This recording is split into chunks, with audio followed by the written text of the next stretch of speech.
அல்லேலூயா, அல்லேலூயா. தொடர்ந்து நம்முடைய தியானத்துக்கு ஆதாரமாக ஒரு வசனத்தை, சில வசனங்களை நாம் வாசிக்கலாம். 1 யோவான் 5ஆம் அதிகாரம் 4-5 ஆகிய வசனங்களை வாசிக்கலாம். 1 யோவான் 5:4-5.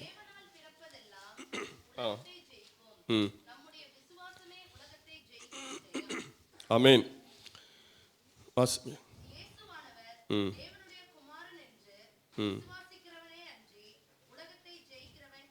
ஆமென். தேவனால் பிறப்பதெல்லாம் உலகத்தை ஜெயிக்கும், நம்முடைய விசுவாசமே உலகத்தை ஜெயிக்கிற ஜெயம். இயேசுவானவர் தேவனுடைய குமாரன் என்று விசுவாசிக்கிறவனே அன்றி உலகத்தை ஜெயிக்கிறவன் யார்? இந்த 2 வசனங்களிலும் 3 முறை ஜெயம் என்கிறதான வார்த்தை இங்கே பயன்படுத்தப்படுகிறது. உலகத்தை ஜெயிக்கும், உலகத்தை ஜெயிக்கிற ஜெயம், உலகத்தை ஜெயிக்கிறவன் யார் என்று 3 முறை அங்கே ஒரே வார்த்தை விளக்கப்பட்டிருக்கிறது. இந்த வசனத்தின் அடிப்படையிலே நாம் இந்த நாளில் சில காரியங்களை தியானிக்க போகிறோம். நாம் இந்த உலகத்தை ஜெயிக்க வேண்டும். அல்லேலூயா. இந்த உலகத்திலே வாழ்ந்து கொண்டிருக்கிற நாம் உலகத்தை ஜெயிப்பது தான் நம்முடைய நோக்கம். யார் இந்த உலகத்தை ஜெயிக்கிறார்களோ அவர்கள்தான் அந்த பரலோகத்திற்கு செல்ல முடியும். அவர்கள்தான் நித்திய ஜீவனை சுதந்திரிக்க முடியும். இந்த உலகத்தில் வாழுகிற நாம் உலகத்தோடு ஒத்துப்போகிறவர்களாக இருந்தால் பரலோகத்திலே நமக்கு இடமில்லை. இந்த உலகத்தை நாம் ஜெயிக்கிறோமா என்று கர்த்தர் கவனிக்கிறார். அங்கு வாசித்தோம், தேவனால் பிறப்பதெல்லாம் உலகத்தை ஜெயிக்கும். அல்லேலூயா. இது நம்முடைய வாழ்க்கையில இருக்க வேண்டிய ஒன்று. தேவனால் பிறந்தவர்கள், தேவனுடைய பிள்ளைகள் என்றால் அவர்கள் என்ன செய்வார்கள்? உலகத்தை ஜெயிப்பார்கள். அல்லேலூயா. அங்கதான் இருக்கீங்களா? தூக்கம் வருதா? அல்லேலூயா. தேவனால் பிறந்தவர்கள் என்ன செய்வாங்க? உலகத்தை ஜெயிப்பார்கள். அதாவது நாம் நிறைய பறவைகளை பார்க்குறோம், மிருகங்களை பார்க்குறோம். இதெல்லாம் பார்த்தீங்கன்னா ஒரு பழமொழி சொல்லுவாங்க, புலிக்கு பிறந்தது பூனை ஆகுமா அப்படின்னு சொல்லி. அல்லேலூயா. புலிக்குட்டி பார்க்குறதுக்கு எப்படி தான் இருக்கும்? பூனைக்குட்டி மாதிரி இருக்காது, பூனை மாதிரி இருக்கும். அல்லேலூயா. ஆனால் கிட்டத்தட்ட பார்க்குற ஒன்று போல தான் இருக்கும். ஆனால் அதனுடைய கேரக்டர் உள்ள எப்படி இருக்கும்? புலிக்குள்ள கேரக்டர் இருக்கும். குட்டியில் வேணால் நம்மக்கிட்ட என்ன செய்யும்? தெரியாமல் கொஞ்சம் பழகிட்டு இருக்கோம். அப்படியே கொஞ்சம் வளர வளர மெதுவாக வேலையை ஆரம்பிக்கும். அல்லேலூயா. தெரியாமல் நம்ம பூனைக்குட்டினை வளர்த்தோன்னு வைங்களேன், நம்மளை காலி பண்ணிடும். அல்லேலூயா.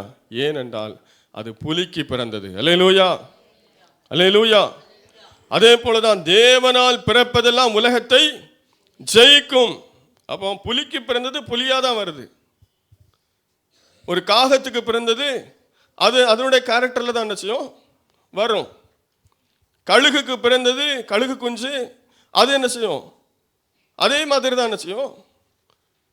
அப்படியே வளரும். அதனால தான் அந்த இனம் அழியாமல் இருக்கிறது. வேற மாதிரிலாம் வந்துச்சுன்னா இனங்கள் எல்லாம் என்ன செய்யும்? அழிந்து போகும்.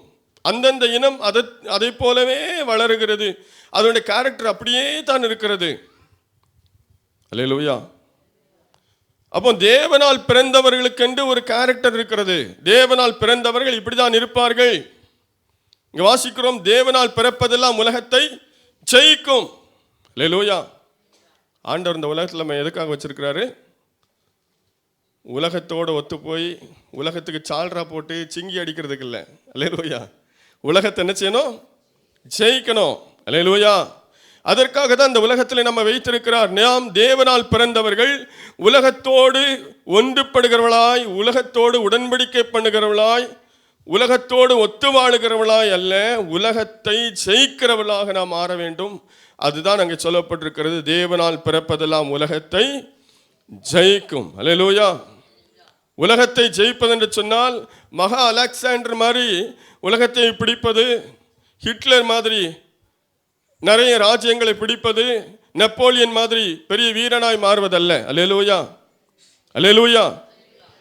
உலகத்தை ஜெயிப்பது என்று சொன்னால் உலகத்தின் ஆசைகள், உலகத்தின் இச்சைகள், உலகத்தின் பாவங்கள், உலகத்தின் மேன்மைகள், இந்த உலகத்தில் நமக்கு ஏற்படுகிற உபத்திரவங்கள், உலகத்தில் வருகிற போராட்டங்கள், உலகத்திலே தோன்றுகிற தவறான உபதேசங்கள், கள்ள ஊழியர்கள், கள்ள உபதேசங்கள், இவைகளெல்லாம் எதிர்த்து யார் போராடி ஜெயிக்கிறார்களோ அவர்களுக்கு தான் நித்திய ஜீவன் உண்டு. அல்லேலூயா, அல்லேலூயா.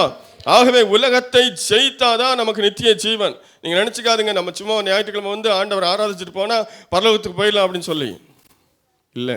உலகத்தை ஜெயித்து காட்டணும். யாருக்கு பிரைஸ் கொடுக்குறாங்க? ஒரு விளையாட்டை எடுத்துக்கொண்டால் அதில் ஜெயிக்கிறவங்களுக்கு தான் என்னது பிரைஸ் கொடுக்குறாங்க. அதே போல தான் இந்த உலகத்தில் நம்ம எதுக்காக வச்சிருக்கிறாருன்னா, இந்த உலகத்தை நாம் ஜெயித்தால் நித்திய ஜீவனை நமக்காக ஆண்டவர் ஆயத்தம் பண்ணி வைத்திருக்கிறார். அல்லேலூயா, அல்லேலூயா. ஆகவே உலகத்தை நாம் ஜெயிக்க வேண்டும். உலகத்தை ஜெயிக்கிறதுனால் என்ன என்று சொல்லி நாம் வேத வசனத்தின் அடிப்படையில் சில காரியங்களை வாசிக்கும் போது நமக்கு நன்றாக தெரியும். வாசிக்கலாம். யோவான் எழுதின சுவிசேஷம் 16ஆம் அதிகாரம் 33வது வசனத்தை வாசிங்க. யோவான் 16:33.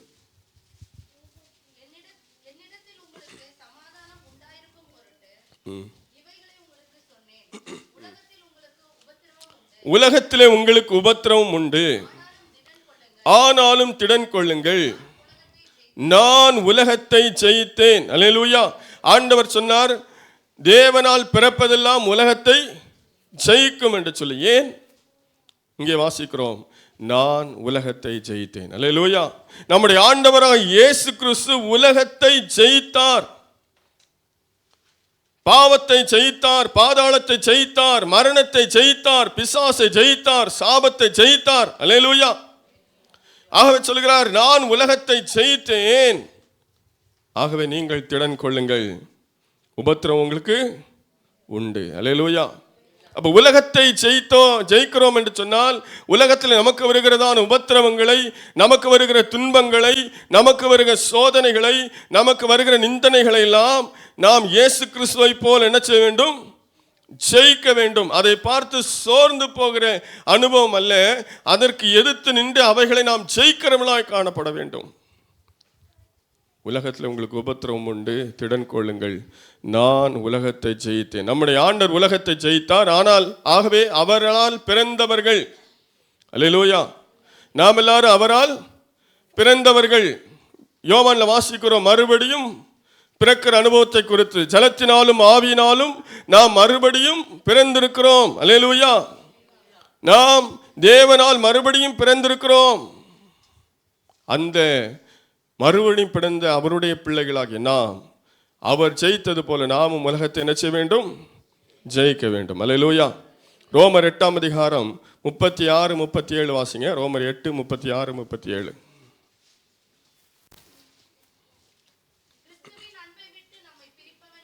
கிறிஸ்துவின் அன்பை விட்டு நம்மை பிரிப்பவன் யார்?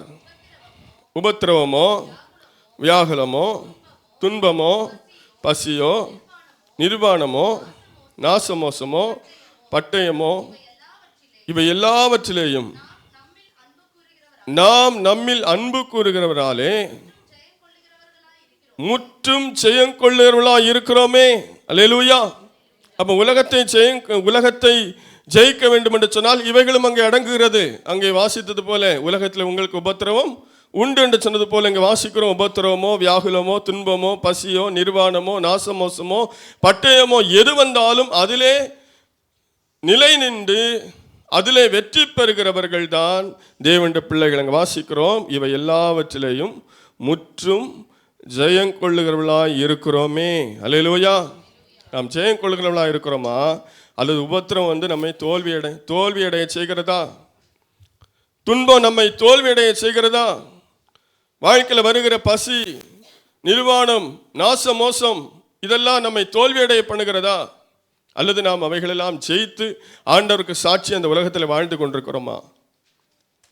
அவைகளெல்லாம் ஜெயித்து ஆண்டவருக்கு சாட்சி அந்த உலகத்தில் வாழ்வதுதான் ஆண்டவர் நம்ம மீது வைத்திருக்கிறதான நோக்கம். அல்லேலூயா, அல்லேலூயா.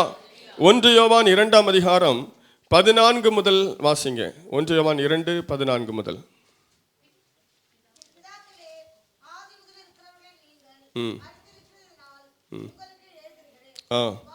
வாலிபரே, நீங்கள் பலவான்களாய் இருக்கிறதுனாலும் தேவ வசனம் உங்களில் நிலைத்திருக்கிறதுனாலும் நீங்கள் பொல்லாங்கனை ஜெயித்ததினாலும் உங்களுக்கு எழுதியிருக்கிறேன். அல்லேலூயா. வாலிபர்களே, நீங்க யாரு? பலவான்கள். அல்லேலூயா. பலவான்களா இருக்கணும்.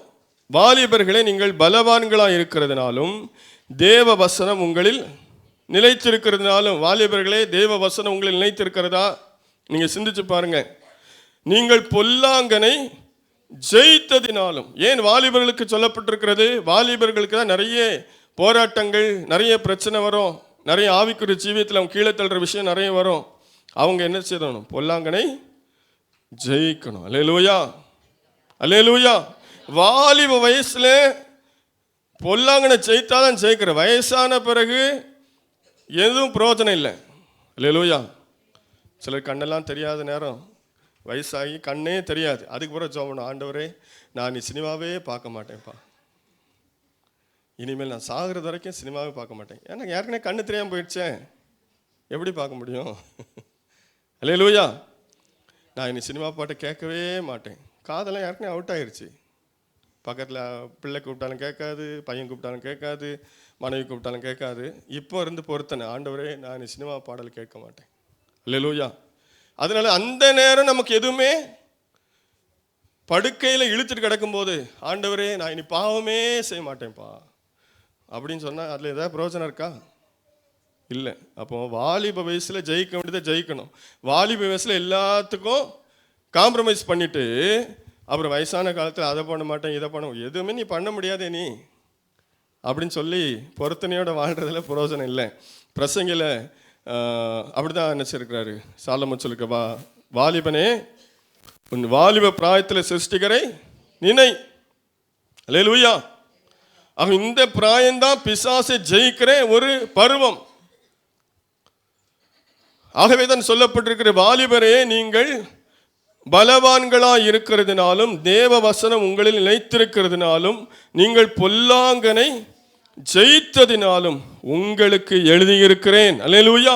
அப்போ வாலிபர்களை இன்னைக்கு நீங்கள் ஒரு தீர்மானம் எடுங்க. இனி கொஞ்ச நாள் பார்த்துக்கலாம், ஒரு 2-3 வருஷம் ஆகட்டும், ஒரு 4-5 வருஷம் ஆகட்டும், அதுக்கு பிறகு ஞானஸ்நானம் எடுக்கலாம், அதுக்கு பிறகு ரட்சிக்கப்படலாம், அதுக்கு பிறகு ஆண்டவருக்குள்ள வரலாம் அப்படின்னு நினைச்சிட்டு இருக்காம நம்ம பொல்லாங்கனை ஜெயிக்க வேண்டும். அல்லேலூயா. வாசிக்கலாம் தொடர்ந்து 15. உலகத்திலும் உலகத்தில் உள்ளவைகளிலும் அன்பு கூறாதிருங்கள். ஒருவன் உலகத்தில் அன்பு கூர்ந்தால் அவனிடத்தில் பிதாவின் அன்பு இல்லை. அல்லேலூயா. இங்க வாசிக்கிறோம், நாம் பார்த்தது போல தேவனால் பிறப்பதெல்லாம் என்ன செய்யும்? உலகத்தை ஜெயிக்கும். ஆகவே இங்க சொல்லப்பட்டிருக்க உலகத்திலும் உலகத்தில் உள்ளவைகளும் என்ன செய்யாதுங்க? அன்பு கூறாதுங்க. அதை நீங்க என்ன செய்யணும்? ஜெயிக்கணும். உலகத்தை நம்ம என்ன செய்யணும்? பகைக்கணும். அல்லேலூயா, அல்லேலூயா. ஒருத்தரை பகைச்சாதான் அவங்கள நம்ம என்ன செய்ய முடியும்? அவங்ககிட்ட சண்டை போட முடியும். அல்லேலூயா. அப்போ உலகத்தை ஜெயிக்கணும் அப்படின்னா, உலகத்தோட போராடணும் அப்படின்னா, உலகத்தை நேசிக்க கூடாது, உலகத்தை என்ன செய்யணும்? பகைக்கணும். அல்லேலூயா. உலக கீழே வாசிக்கும் போது அங்கே சொல்லப்பட்டிருக்க, வாசிங்க. மாம்சத்தின் நிச்சயம், கண்களின் நிச்சயம், ஜீவனத்தின் பெருமையுமாகிய உலகத்தில் உள்ளவைகள் எல்லாம் பிதாவினால் உண்டானவைகள் அல்ல, அவைகள் உலகத்தினால் உண்டானவைகள். அது நிச்சயம் ஒளிந்து போம்.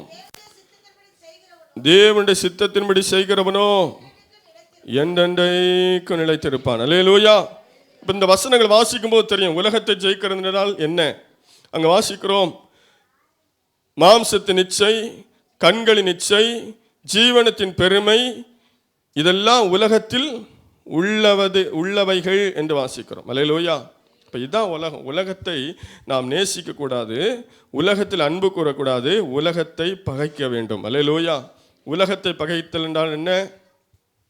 உலகத்தின் மாம்ச இச்சை, கண்களின் இச்சை, ஜீவனத்தின் பெருமை, இப்படிப்பட்ட பாவமான காரியங்களெல்லாம் என்ன செய்யணும்?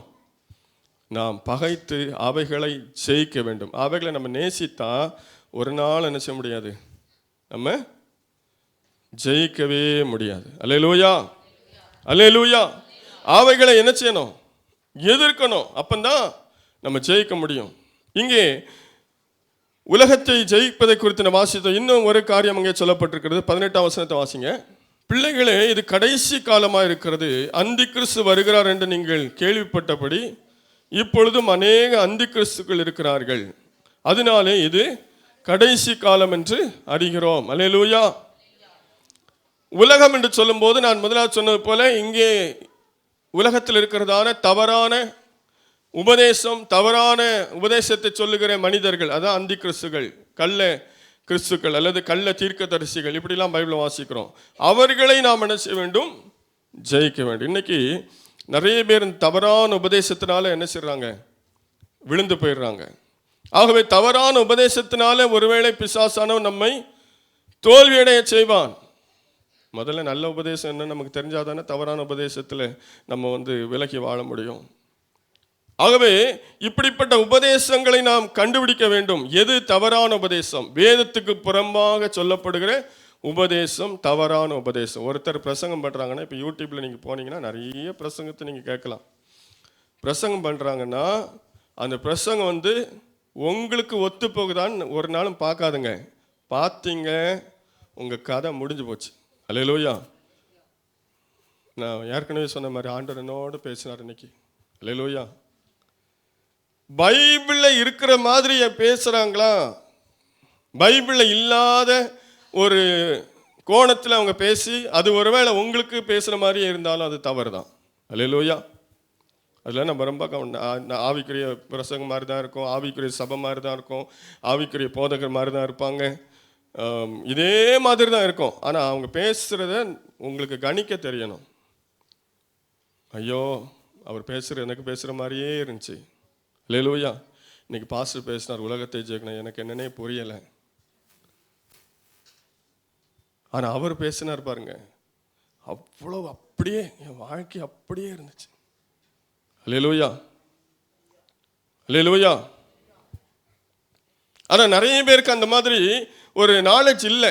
இன்னைக்கு ஏதோ ஒரு ஊழியக்காரர் ஒரு ஒயிட் ட்ரெஸ் போட்டாரு, ஒரு மைக்கு பிடிச்சிட்டாரு, பிரசங்கம் பண்ணிட்டாரு, அவர் சொல்கிற 4 வார்த்தை நமக்கு ஏற்ற மாதிரியே இருந்துச்சு அப்படின்ன உடனே சூப்பர் அப்படின்ட்டு நம்ம நினச்சிடறோம். இல்லை, பைபிள் அடிப்படையில் இருக்குதா? பைபிள் சொல்லாத உடனே அவங்க தருவேன்னு சொன்னாலும் என்ன செய்யாது, நடக்க போகிறதில்லை. அல்லேலூயா.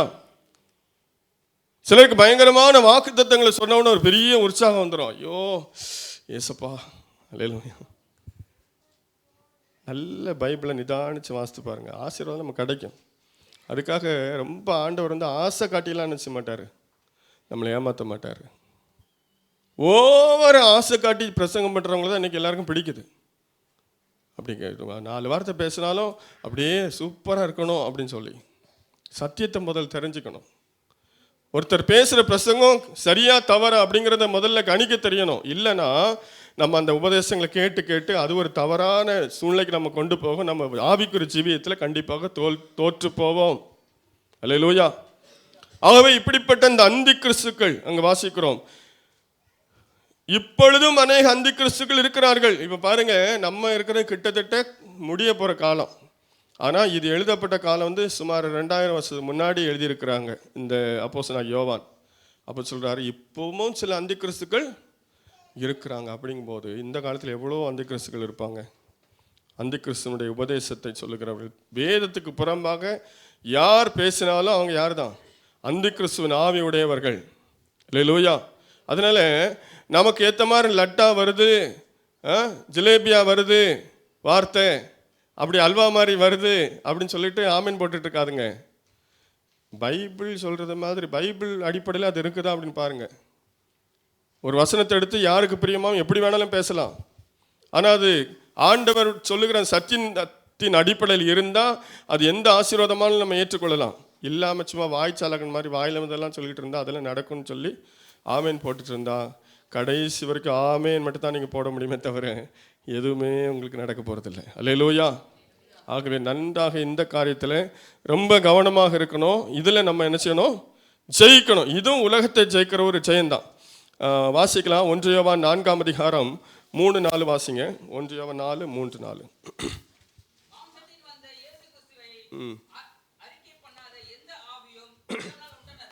மாம்சத்தில் வந்த இயேசு கிறிஸ்துவை அறிக்கை பண்ணாத எந்த ஆவியும் தேவனால் உண்டானதல்ல. வரும் என்று நீங்கள் கேள்விப்பட்ட அந்தி கிறிஸ்துவனுடைய ஆவி அதுவே, அது இப்பொழுதும் உலகத்தில் இருக்கிறது. தேவனால் உண்டாயிருந்து அவர்களை ஜெயித்தீர்கள்.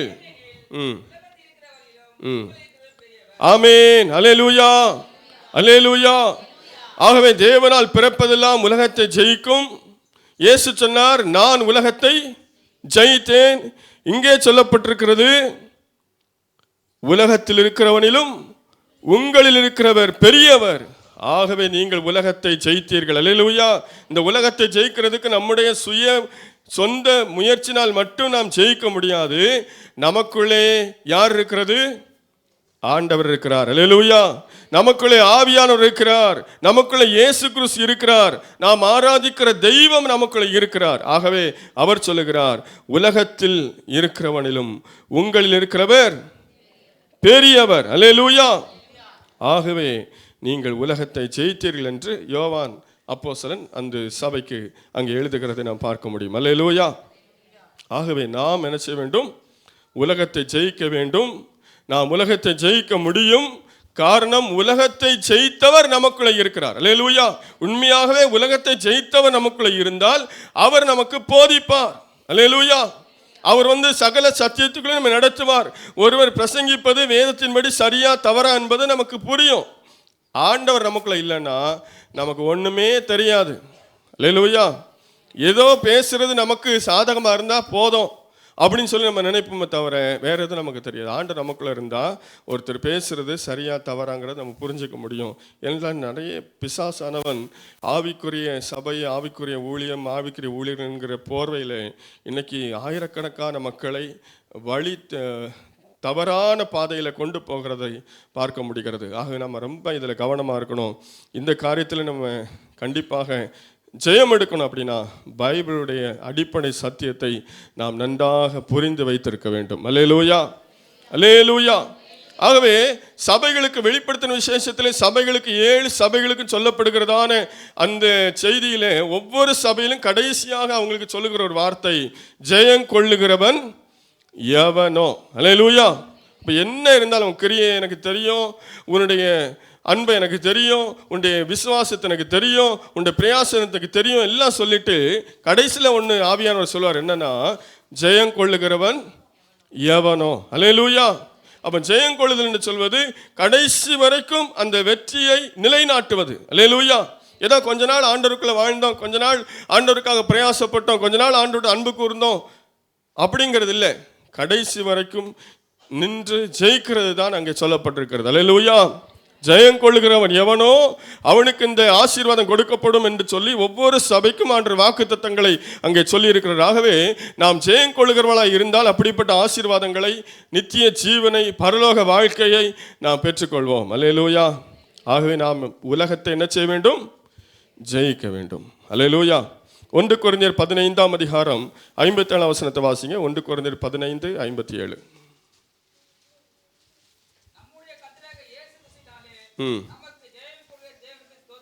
ஆமென். நம்முடைய கர்த்தராகிய இயேசு கிறிஸ்துவினாலே நமக்கு ஜெயம் கொடுக்கிற தேவனுக்கு ஸ்தோத்திரம். அங்கே சொல்லப்பட்டிருக்கிறது எதிலெல்லாம் ஜெயம் நமக்கு கிடைக்கும் என்று சொல்லி. பொதுவாக மரண வீட்டில் இந்த வசனங்களை வாசிப்பார்கள். எக்காலம் துணிக்கும் போது மரித்தோர் அழிவில்லாதவர்களாக எழுந்திருப்பார்கள். அல்லேலூயா. மரணமே உன் கூரெங்கே, பாதாளமே உன் ஜெயமெங்கே என்று அங்கே சொல்லப்பட்டது போல மரணத்தையும் பாதாளத்தையும் ஜெயித்த ஆண்டவராக இயேசு கிறிஸ்து. அல்லேலூயா, அல்லேலூயா. ஆகவே எல்லாவற்றிலும் நாம் என்ன செய்ய வேண்டும்? ஜெயம் பெற வேண்டும். நம்முடைய கர்த்தராகிய இயேசு கிறிஸ்துவினாலே நமக்கு ஜெயம் கொடுக்கிற தேவனுக்கு ஸ்தோத்திரம். முடிவு பரியந்தம் நாம் நிலை நின்று இந்த உலகத்தில் எதெல்லாம் நம்ம ஜெயிக்க வேண்டுமோ அதெல்லாம் ஜெயிக்கிறவர்களுக்கு தான் என்ன உண்டு? நித்திய ஜீவன் உண்டு. அல்லேலூயா. அப்போஸ்தலனாகிய பவுல் இப்படியாக சொல்லுகிறார். 2 தீமோத்தேயு 4ஆம் அதிகாரம் 7ஆம் வசனத்தையும் 8ஆம் வசனத்தையும் வாசிக்கலாம். 2 தீமோத்தேயு 4, 7, 8.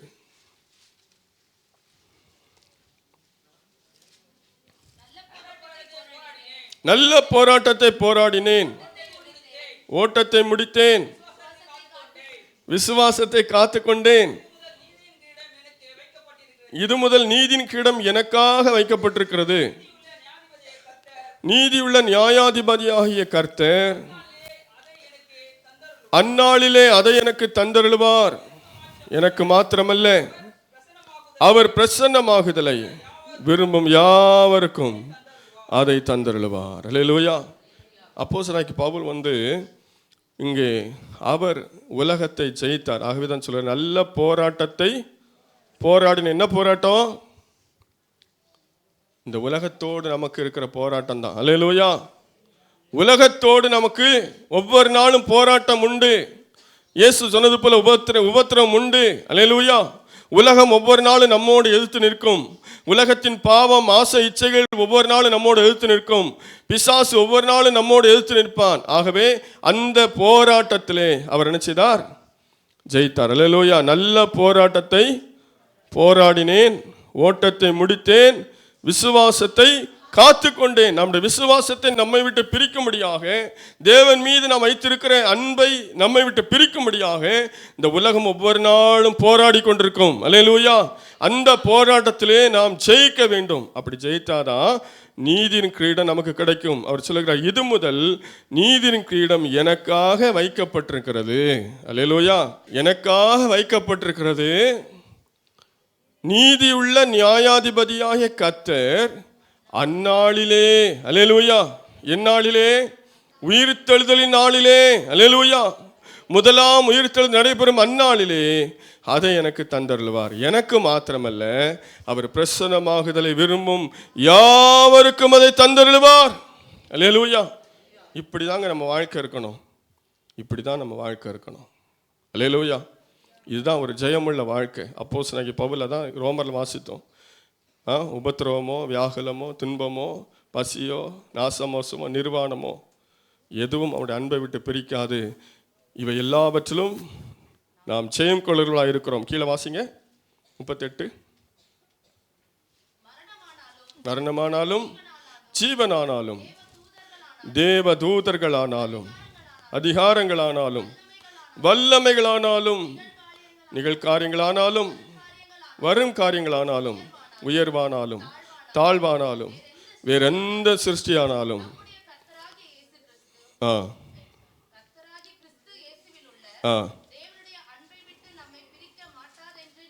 ஆமென். அல்லேலூயா. அவருடைய வாழ்க்கையில சந்தித்த எல்லாவற்றையும் சொல்லு. இதெல்லாம் வந்தாலும் நான் இது எதுக்குமே என்ன செய்ய மாட்டேன், அடிபணிய மாட்டேன். இயேசுவின் அன்பு தான், அவர் மேல் வைத்திருக்கிற விசுவாசம் தான் எனக்கு முக்கியம். அதனால சொல்றாரு, விசுவாசத்தை காத்து கொண்டேன். அல்லேலூயா. அவருடைய வாழ்க்கையில் வந்த போராட்டங்கள், பிரச்சனைகள், பாடுகள் எல்லாம் நிறைய. அதிலும் அவர் ஜெயித்து அந்த கிரீடத்தை பெற்றுக்கொள்ளும்படியான தகுதியோடு தன்னுடைய ஓட்டத்தை முடித்தார். அல்லேலூயா. இன்னைக்கு நாமும் அப்படிப்பட்ட ஒரு ஜெயமுள்ள வாழ்க்கை வாழ வேண்டும். ஜெயத்தோடு நம்முடைய வாழ்க்கையை நாம் முடிக்க வேண்டும். கண்களை மூடி ஆண்டவர் நோக்கி நாம் பார்ப்போம். அல்லேலூயா. உலகத்தோடு ஒத்து போகிறவளா அல்ல. உலக ஆசை, இச்சைகள், உபத்திரவங்கள், தவறான உபதேசங்களுக்கு எதிர்த்து நின்று ஜெயிக்கிறவளாக நாம் காணப்பட வேண்டும். அதற்காக தான் தேவன் நம்மை ரட்சித்திருக்கிறார். அதற்காக தான் தேவன் நம்மை வேறு பிரித்தார். அதற்காக தான் தேவன் நம்மை தெரிந்து கொண்டார். அதற்காக தான் தேவன் நம்மை அழைத்தார். ஆமென். அதற்காக தான் தேவன் அவருடைய மகனாக, மகளாக நம்மை மாற்றினார். அல்லேலூயா. கரை தீரை முற்றும் நீங்கிடவே கர்த்தர் நம்மை கழுவிடுவார். கரை தீரை முற்றும் நீங்கிடவே கர்த்தர் நம்மை கழுவிடுவார்.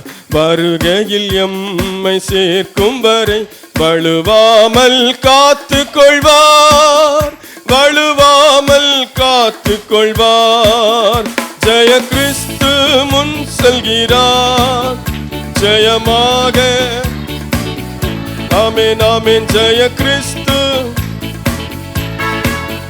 ஜெயமாக நடத்திடுவார். ஜெய கீதங்கள் நாம் பாடியே ஜெய கொடியும் ஏற்றிடுவோம். ஜெயம் அல்லேலூயா. அவர் நாமத்திற்கே ஜெயம். சத்ருவின் கோட்டை தகர்ந்தொழிய சத்தியம் நித்தியம் நிலைத்தோமே. ஆமென். அகந்தொழிய சத்தியம் நித்தியம் நிலைத்தோங்க. ஆமென். சாத்தானின் சேனை நடுங்கிடவே துதி சாற்றி ஆர்ப்பரிப்போம், துதி சாற்றி ஆர்ப்பரிப்போம். ஜெய கிறிஸ்து முன் செல்கிறார் ஜெயமாக. ஆமென் ஆமென். ஜெய கிறிஸ்து.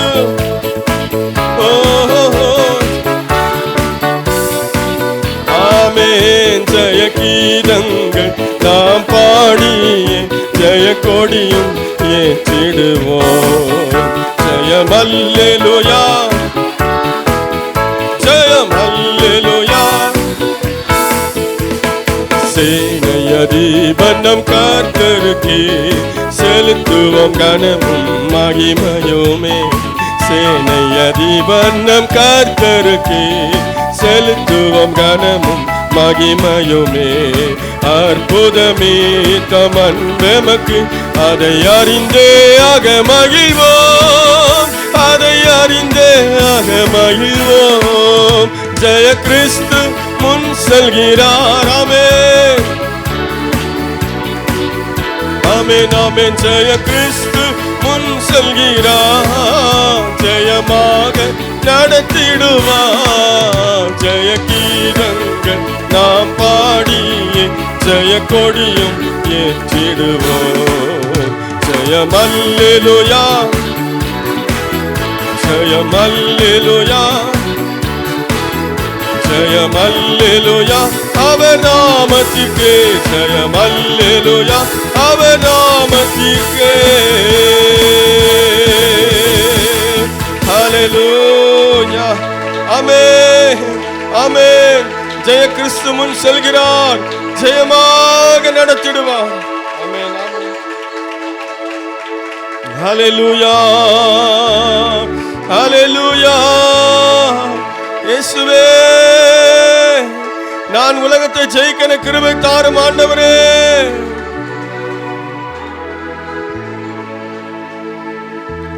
ஹல்லேலூயா. எந்தன் ஓட்டம் ஜெயத்துடன் முடியும், அந்த நாடு சுதந்தரிப்பே. எந்தன் ஓட்டம் ஜெயத்துடன், எல்லாரும் சொல்லுவோம், அந்த நாடு சுதந்தரிப்பே.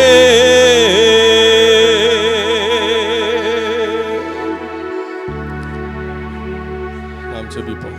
எங்களை அதிகமாக நேசிக்கிறன் என் பிதாவே, ஆசீர்வதிக்கப்பட்ட நேரத்துக்காக நன்றி செலுத்துகிறோம். இந்த வேளையில் நாங்கள் நம்முடைய சமூகத்தில் வந்து கொஞ்ச நேரம் உம்மை துதிக்க, உம்மை பாட, உம்மை ஆராதிக்க